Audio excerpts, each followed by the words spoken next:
नमस्कार साथियों, मैं हूं आनंद दीक्षित और आप देख रहे हैं फिजिकल डोमेन। आज हम एक नई सीरीज शुरू करने जा रहे हैं जो कि है क्विक रिवीजन सीरीज, जिसमें हम परीक्षा से संबंधित बहुत ही महत्वपूर्ण प्रश्नों के बारे में एक लेंगे, समझेंगे और उनका रिवीजन करेंगे। ये वो क्वेश्चन होने जा रहे हैं जो भी हर एक प्रत्येक परीक्षा के लिए बहुत महत्वपूर्ण है। अतः इस सीरीज को बेहद ध्यान से देखें, बिल्कुल भी स्किप ना करें। एक एक क्वेश्चन जो है बहुत महत्वपूर्ण है और ये वो प्रश्न है वो निश्चित रूप से परीक्षा में जरूर आते हैं।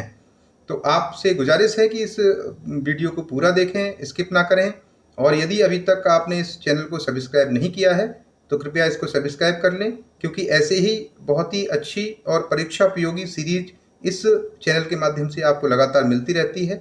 शिक्षा से संबंधित, शारीरिक शिक्षा से संबंधित महत्वपूर्ण अपडेट, वैकेंसीज और तमाम वो जानकारी जो आपको मिलना चाहिए, वो अपडेट इस चैनल के माध्यम से मिलती रहती है। अतः अपने साथियों के साथ शेयर करें, लाइक करें और इस चैनल को सब्सक्राइब करें। चलिए आज शुरू करते हैं आज की सीरीज। और पहला क्वेश्चन आपकी स्क्रीन पर है, जो ये कह रहा है कि मानव शरीर का सबसे व्यस्त अंग कौन सा होता है। मानव शरीर का सबसे व्यस्तम अंग होता है हृदय। B will be the right answer. चलिए अगला क्वेश्चन देखते हैं। दूसरा क्वेश्चन है, हृदय की सबसे बाहरी परत को क्या कहते हैं। तो इसको क्या कहते हैं, C will be the right answer, pericardium. हृदय की जो हार्ट की सबसे आउटर लेयर होती है, बाहरी परत, उसको क्या बोलते हैं, पेरिकार्डियम बोलते हैं। चलिए देखते हैं तीसरा क्वेश्चन नंबर क्वेश्चन नंबर 3 आपकी स्क्रीन पर। और ये कह रहा है, उच्च रक्तचाप के समय हृदय के किस भाग को कठिन कार्य करना पड़ता है। किसको सबसे ज्यादा किसको कठिन कार्य करना पड़ता है, कब करना पड़ता है, उच्च रक्तचाप के समय। तो कब किसको करना पड़ता है, इसका आंसर क्या होगा, बाएं वेंट्रिकल को। बाएं वेंट्रिकल को अधिक कार्य करना पड़ता है। A will be the right answer. चलिए अगली, सिस्टोलिक और डायलिस्टिक दबाव के बीच के अंतर को क्या कहते हैं। तो C will be the right answer, pulse pressure. क्या कहते हैं, सिस्टोलिक और डायलिस्टिक दबाव के बीच के अंतर को क्या कहा जाता है, पल्स प्रेशर के नाम से भी जाना जाता है। चलिए, ब्लड बैंक की तरह कौन कार्य करता है। आंसर विल बी द प्लीहा। आंसर क्या होगा इसका, प्लीहा। ब्लड बैंक की तरह काम कौन करता है, प्लीहा। ये क्या होता है कि जो ब्लड की आवश्यकता, बॉडी की आवश्यकता से अलग रेड आरबीसीज को ही स्टोर करके रखता है, और जब आवश्यकता होती है तब इनको रेड ब्लड सेल्स को रिलीज करता है। अतः ये ब्लड बैंक की तरह कार्य करता है। लाल रक्त कोशिकाओं का उत्पादन कहाँ होता है, C will be the right answer, अस्थि मज्जा में होता है। चोट लगने पर रक्त को जमाने का कार्य कौन करता है।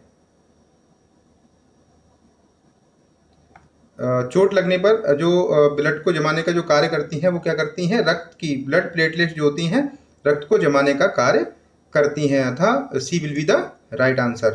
क्वेश्चन नंबर 8 है, मानव में हृदय की सामान्य धड़कन दर क्या होती है। तो मानव के हृदय की सामान्य जो धड़कन की दर होती है वो होती है 72 बार प्रति मिनट। और इसको जनरली ये 72 से लेके और 75 प्रति मिनट तक की ही होती है। और यहाँ पर जब आपको 72 बार एग्जैक्ट मिला है तो A will be the right answer. Number 9 ये कहता है कि मनुष्य के हृदय को एक बार धड़कने में कितना समय लगता है। मनुष्य के हृदय को एक बार में धड़कने के लिए कितना समय लगता है। तो कितना समय लगता है, 0.8 सेकेंड। 0.8 सेकेंड 0.8 सेकेंड में एक मनुष्य का हृदय एक बार धड़कता है। रक्त का कार्य क्या होता है, क्वेश्चन नंबर 10 है, रक्त का कार्य क्या होता है, ऑक्सीजन की आपूर्ति करना, वृद्धि कारकों को ले जाना, इनमें से दोनों, इनमें से कोई नहीं। तो सारे शरीर के सभी अंगों को ऑक्सीजन पहुंचाना ब्लड का प्राइमरी रोल है। दूसरा क्या है, वृद्धि कारक जो है हमारे, उनको भी ले जाना ब्लड का ही कार्य है। अतः इसका आंसर क्या होगा, C will be the right answer, इनमें से दोनों, ऑक्सीजन की आपूर्ति करना साथ ही साथ वृद्धि कारकों को ले जाना। चलिए बढ़ते हैं आगे। अगले, धमनियां रक्त ले जाती हैं। धमनियां और शिराएं जो हमारे शरीर में होती हैं, तो धमनियां कहाँ से, हृदय से। धमनियां कहाँ से ले जाती हैं, हृदय से। हृदय से ऑक्सीकृत ब्लड को कहाँ ले जाती हैं, अन्य ऑर्गन तक ले जाती हैं। तो इसका आंसर होगा B, right will be the right answer, हृदय से। चलिए, शरीर में धमनियों का कार्य क्या होता है, हृदय में रक्त ले जाना, पेशियों से रक्त ले जाना, हृदय से रक्त ले जाना और नसों से रक्त ले जाना। तो जैसा कि हमने पहले में पढ़ा, धमनियां कहाँ ले जाती हैं, हृदय से। तो इसका क्या होगा, C will be the right answer, हृदय से रक्त को ले जाना, हृदय से रक्त को ले जाना। चलिए आगे बढ़ते हैं, प्रश्न नंबर संख्या 13 देखते हैं। और प्रश्न संख्या 13 है जो ये कहती है धमनी के अंदर पाए जाने वाले रुधिर का रंग कैसा होता है? धमनी और लाल, C will be the right answer. Question number 14 है हृदय वाहिनी के किस हिस्से में रक्त के बहाव की गति सबसे कम होती है?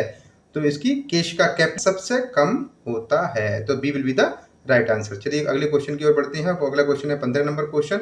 वही कहता है हैवी एक्सरसाइज करते समय रक्त प्रवाह बढ़ता है। हैवी एक्सरसाइज करते समय रक्त प्रवाह बढ़ता है, किधर बढ़ता है? मस्तिष्क की ओर, स्केलेटल मसल्स की ओर, शरीर के निचले हिस्से की ओर, या उपरोक्त में से सभी।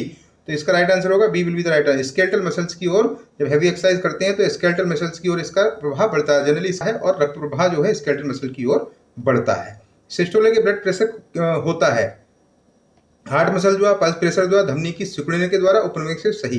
तो क्या होता है? धमनियों के सिकुड़ने के द्वारा इसका हार्ट का सिस्टोलिक ब्लड प्रेशर होता है। इसके संख्या की तरफ प्रश्न संख्या 17 ये कहता है वेंट्रिकल से प्रति मिनट निष्कासित रक्त की मात्रा कहलाती है। वेंट्रिकल से प्रति मिनट निष्कासित रक्त की मात्रा कहलाती है cardiac cycle, cardiac output, cardiac volume, heart volume. Cardiac output, cardiac output, B will be the right answer. क्या कहलाती है? कार्डिक आउटपुट कहलाती है। चलिए कार्डिक आउटपुट वेंट्रिकल द्वारा रक्त की मात्रा बाहर निकालना है कितने? प्रति मिनट। क्या हमने पढ़ा ना 1 मिनट में, 17 क्वेश्चन में भी हमने ये पढ़ा।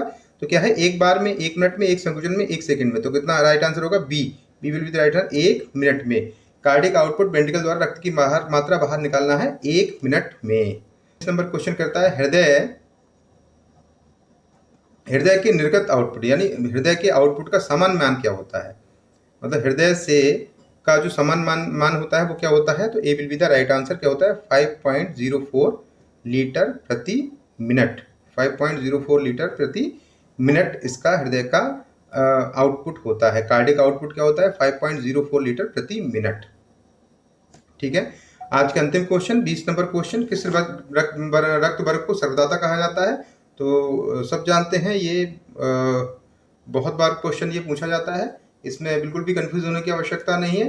ओ जो ब्लड ग्रुप है वो सर्वदाता होता है, और ए बी जो ब्लड ग्रुप है वो सर्वग्राही होता है। ओ कर सकते हैं, डोनेट कर सकते हैं, वहीं ए बी रक्त वर्ग वाला जो व्यक्ति है वो किसी से भी ब्लड को ले सकता है। उसका कारण क्या है? ओ में क्या होता है? जो ओ ब्लड ग्रुप ओ होता है उसमें एंटीजन और एंटीबॉडी, तो इसमें एंटीबॉडी पाई जाती हैं, ए और बी एंटीबॉडी होती हैं वो पाई जाती हैं, और एंटीजन नहीं पाए जाते हैं। वहीं दूसरी ओर ए बी में क्या होता है? एंटीजन पाए जाते हैं, एंटीबॉडी नहीं पाई जाती हैं। तो ये इसका आंसर होगा। आज के लिए साथियों इतना ही। यदि आपको ये वीडियो पसंद आया हो तो इसको लाइक करें, अपने साथियों के साथ शेयर करें, और यदि अभी तक आपने सब्सक्राइब नहीं किया है तो सब्सक्राइब कर लें। ऐसे ही बहुत ही इंपॉर्टेंट वीडियोज आपको आगे भी प्राप्त होते रहेंगे। जय हिंद।